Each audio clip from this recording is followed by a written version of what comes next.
নমস্কার, তাপসী রান্নাঘরে সকলকে স্বাগত। শুরু করছি নতুন একটা দিনে নতুন একটা ভিডিও। আজ আমি রান্না করব চিকেন।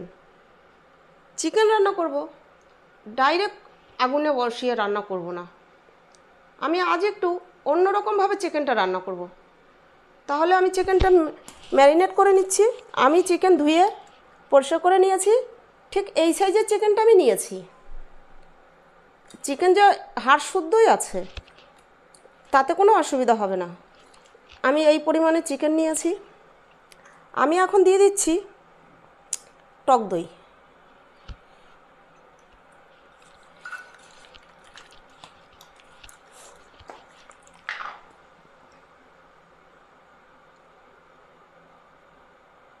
দিচ্ছি সামান্য নুন।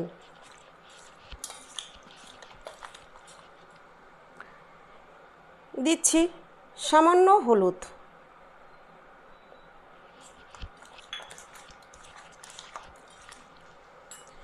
দিচ্ছি 1 চামচ কাশ্মীরি লঙ্কা গুঁড়ো।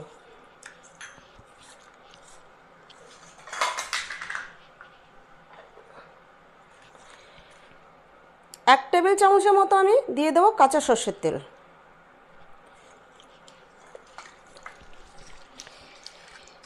এভাবে মাংসটাকে ম্যারিনেট করে আমি রেখে দেবো 30 মিনিটের জন্য।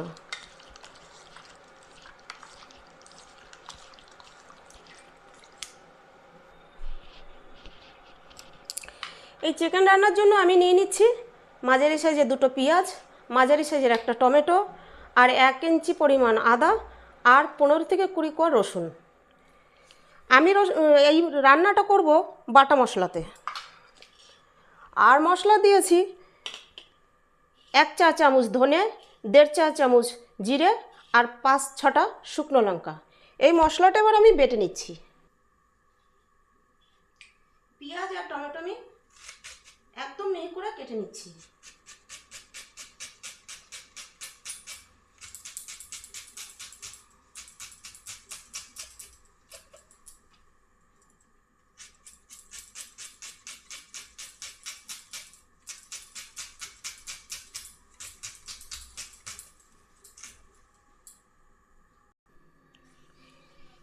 এবার চিকেনটা আমি সমস্ত রকম মশলা দিয়ে ম্যারিনেট করে নেব।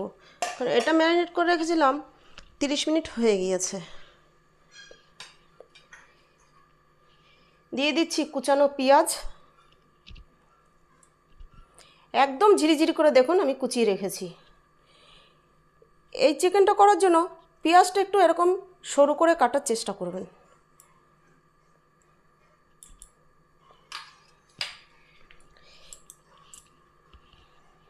এবার আমি এই পেঁয়াজ দিয়ে 10 মিনিটের মতো ভালো করে মেখে নিচ্ছি।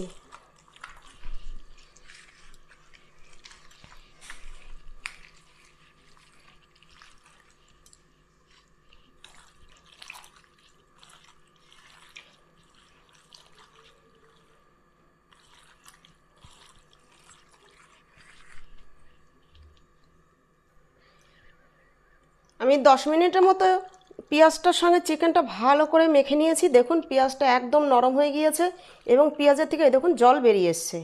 আর এই পেঁয়াজটাকে এইভাবে দিয়ে 10 মিনিট একটা কারণেই মাখতে হবে, পেঁয়াজের রসটা যেন মাংসের মধ্যে ভালো করে ঢোকে। এবার আমি দিয়ে দিচ্ছি বেটে রাখা আদা বাটা, রসুন বাটা, আর এখানে আছে, আগেও দেখিয়েছি আবার বলে দিচ্ছি, ধনে, জিরে, শুকনো লঙ্কা। আমি 3টেকে একসঙ্গে বাটিয়েছি, তার একটাই কারণ, 3টেকে যদি আমি আলাদা আলাদা বাটতে যাই তাহলে আমার সময়টা অনেক লাগবে। তার জন্য 3টেকে আমি একসঙ্গে মিক্সড করে বেটে নিয়েছি, তাতে আমার সময়টা কম লেগেছে। দিয়ে দিচ্ছি বাটা। এবার এই বাটা মশলা দিয়ে আমি আরও 1 মিনিট কষে নেব। তারপরে এটার মধ্যে আরও যা দরকার সেইগুলোকে আমি অ্যাড করব।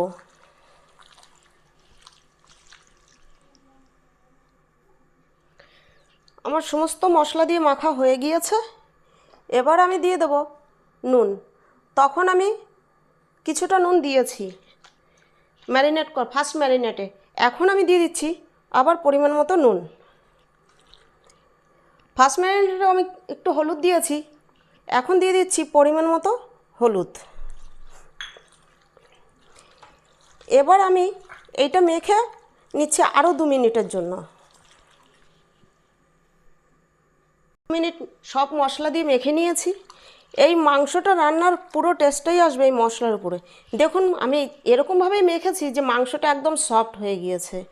আর মশলাটা মাখাতে মাখাতে দেখবেন সুন্দর একটা সেন্ট বেরিয়েছে, তখন মনে করতে হবে যে আমার মাংস মাখাটা কমপ্লিট।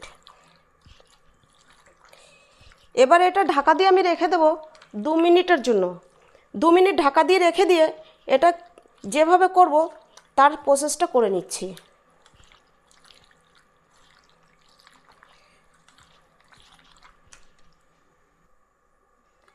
আমি তো আপনাদের প্রথমেই বললাম যে এটা ডাইরেক্ট ওভেনে রান্না হবে না। আমি রান্না করব এই রুটি ভাজার চাটুটা বসিয়ে দিয়েছি এই চাটুর উপরে, তাই আমি চাটুটা বসিয়ে দিয়েছি। চাটুটা গরম হতে দিচ্ছি। পুরো রান্নাটাই কমপ্লিট হবে আমার এই চাটুর উপরে বসিয়ে।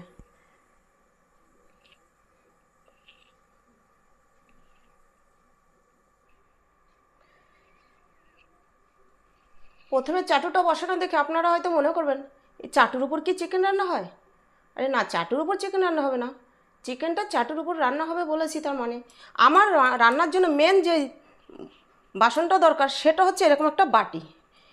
এই বাটিটা সিলভার বা অ্যালুমিনিয়ামের হতে হবে, স্টিলের বা অন্য কিছু তো হবে না। এরকম একটা বাটি নেবেন, বাটিটা যেন একটু মোটা বা ভারী হয়। পাতলা সিলভারের বাটি হলে তাহলে চিকেনটা নিচ থেকে লেগে যাবে, আর ভারী বাটি হলে এটা দমে হবে অথচ নিচে লেগেও যাবে না। এবার বাটিটা আমি বসিয়ে একটু গরম করে নিচ্ছি ফোড়নের আয়োজনে।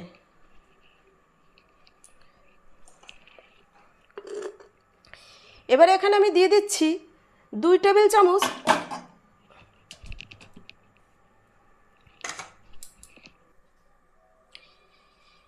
বাটিতে আমি তেলটা দিতে গিয়ে আমার হাত থেকে তেলটা বাটিতে বেশি পড়ে গিয়েছে, তাই আমি বাটির থেকে তেলটা কমিয়ে নিলাম। কমিয়ে নিয়ে আমি এখানে রেখেছি 2 টেবিল চামচ তেল। এবার তেলটা গরম হওয়া পর্যন্ত আমি একটু অপেক্ষা করছি। তেল আমার গরম হয়ে গিয়েছে, এবার আমি বাটিটা নামিয়ে নিচ্ছি। নামিয়ে নিয়ে তেলটা আমি মাঝারি ঠান্ডা করে নেব। নিয়ে চাটুটা তো প্রথমে আমি হালকা গরম করে রেখেছিলাম, আবার চাটুটা বসিয়ে দিচ্ছি ফুল গরম হওয়ার জন্য।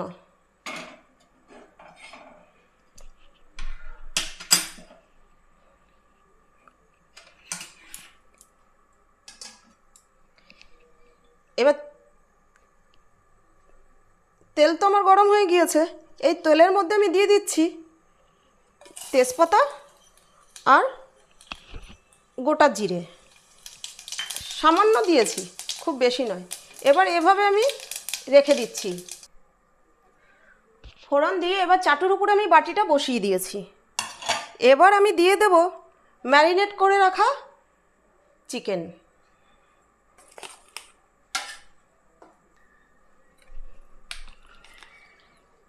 আমি দিয়ে দিচ্ছি চিকেন।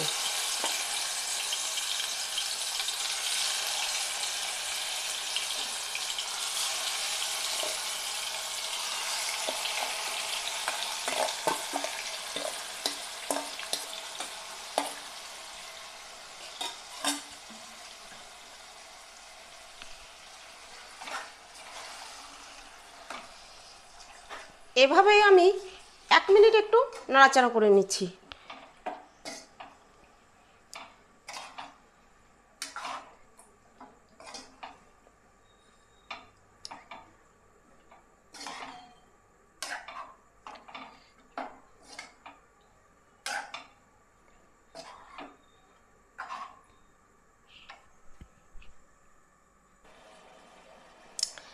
আজ বাড়িয়ে আমি 1 মিনিট নাড়াচাড়া করে নিয়েছি। দেখুন চাটুর উপরে বসিয়ে আমার চিকেন ফুটতে শুরু করে দিয়েছে।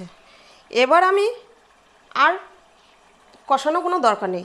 এবার মশলা বাটি ধোয়ার জলটা আমি দিয়ে দিচ্ছি, ঠিক এইটুকু জলে আমি দিচ্ছি, এর থেকে আমার বেশি জলের প্রয়োজন নেই, যেহেতু এই রান্নাটা আমার হবে পুরো চাপা ঢাকা দিয়ে। আমি জলটা দিয়ে একটু মিশিয়ে দিচ্ছি।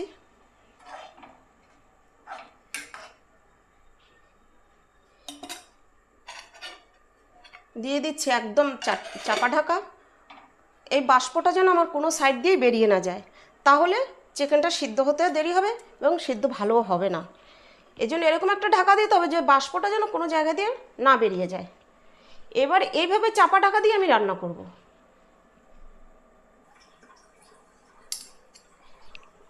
ঢাকা তুলে আমি একবার দেখে নিচ্ছি যে চিকেনটা কতটা হলো। দেখুন কি সুন্দর ফুটছে। আর এই চিকেনটা রান্না করা ঝামেলা অনেক কম। ওভেনের কাছে দাঁড়িয়ে থাকার কোনো ঝামেলা নেই এবং কড়াই মাজার ঝামেলা নেই, গ্যাস পরিষ্কার করার কোনো ঝামেলা নেই। ওভেনও আমাকে পরিষ্কার করতে হচ্ছে না। রান্নাটা বসিয়ে দিয়ে আমি ঘরের সমস্ত কাজ করে নিতে পারছি। ঘরের সমস্ত কাজ কমপ্লিট করতে করতে আমার রান্নাটাও কমপ্লিট হয়ে যাচ্ছে। আর চাটুতে বসে যে এত সুন্দর একটা রান্না হয় আমি নিজেও জানতাম না। একদিন নিজের থেকেই ট্রাই করলাম যে এভাবে একবার করে দেখি যে কী রকম রান্নাটা হয়। রান্নাটা অন্য রান্না থেকে অনেকটাই আলাদা। অনেকে তো অনেক রকমভাবেই চিকেন রান্না খেয়েছেন, একবার হলে এভাবে ট্রাই করবেন। পুরো ভিন্ন স্বাদের রান্না এটা, এতটাই টেস্টি হয় যে মানে আমি বলে আপনাদের বোঝাতে পারবো না। তাহলে চিকেনটা হতে থাক। আঁচটা কিন্তু আমি লো করে দিয়েছি। লো আছে, এটাকে আমাকে দমেই রান্না করতে হবে।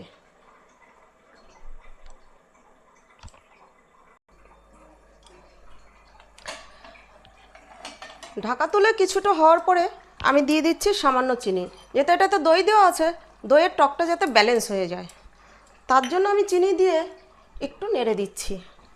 তবে এই রান্নাটা বসিয়ে নিশ্চিন্তায় বসে থাকা যাবে না। এটা যেহেতু দমে হচ্ছে, এটা কিন্তু মাঝে মাঝে নেড়ে দিতে হবে, না হলে নিচে লেগে যাবে।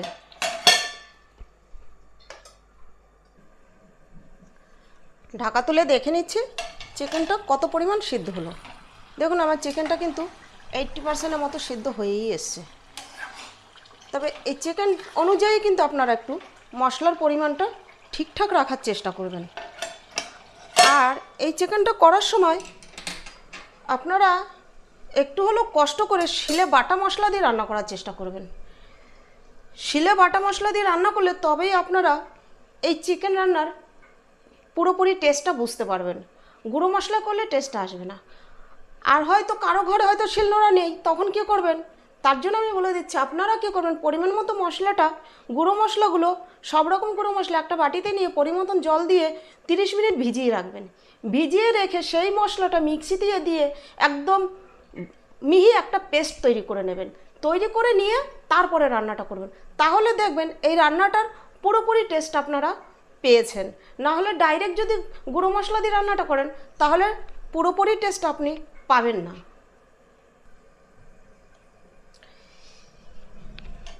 ঢাকা তুলে দেখে নিচ্ছি চিকেনটা আমার 85% সিদ্ধ হয়ে গিয়েছে। এই পর্যায়ে আমি দিয়ে দেবো বেটে রাখা গরম মশলা। আর এটা গরম মশলাটা ইউজ করারই চেষ্টা করবেন। সব কিছুই এটাতে বাটা দেওয়ার চেষ্টা করবেন, তাহলে এটা টেস্টটা ঠিকঠাক থাকবে। গরম মশলাটা দিয়ে আমি এবার ভালো করে মিশিয়ে আরও 15 মিনিট হতে দেব। এবার আঁচটা আমি সিমি করে দেব। এতক্ষণ আঁচটা ছিল আমার মাঝারি, এখন আঁচটা কিন্তু আমি সিমি করে দেব।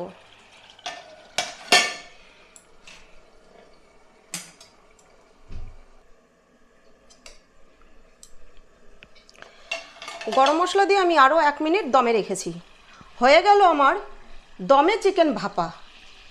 এবার এটাকে আমি দমে রেখে দেব আরও 2 মিনিট। এই দমে চিকেন ভাপাটা খেতে কিন্তু খুব সুস্বাদু হয়। আর আপনারা একবার দেখুন আমার ওভেনটাও কিন্তু একবারের একটুকু নোংরা হয়নি, তাহলে ওভেন মোছার ঝামেলাটাও কিন্তু আমার নেই। ভিডিওটা ভালো লাগলে শেয়ার করবেন।